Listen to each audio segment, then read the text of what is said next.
Hey everyone, Trinity here. Today I'm going to be showing you how you can use your KidiZoom Creator Cam to edit your videos. My dad calls it cutting because he's old. And kids, this is advertising. You'll need your Creator Cam and a video you already shot. If you don't have a video on your Creator Cam yet, go make one. It can just be anything. You singing your favorite song or doing jumping jacks. Go make one. I'll wait.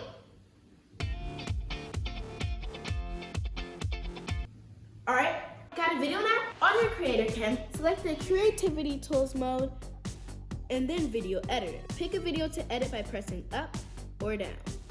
Now we can decide what we want to do.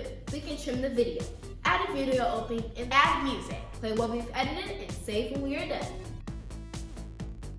Let's edit a video. Earlier I made something full, but I had to get it into place and it doesn't quite look right. I think if I have it start later, it will look like I was holding it all along.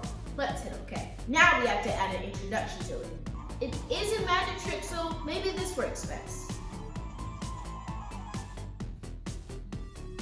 Great! If I trim too much or too little, I can still go back and fix it now, but I'm good. Let's save it. If you want to watch it again, just hit the playback button on the Creator Cam. I'm Trinity, and that's how you can make edits on the Creator Cam from VTech.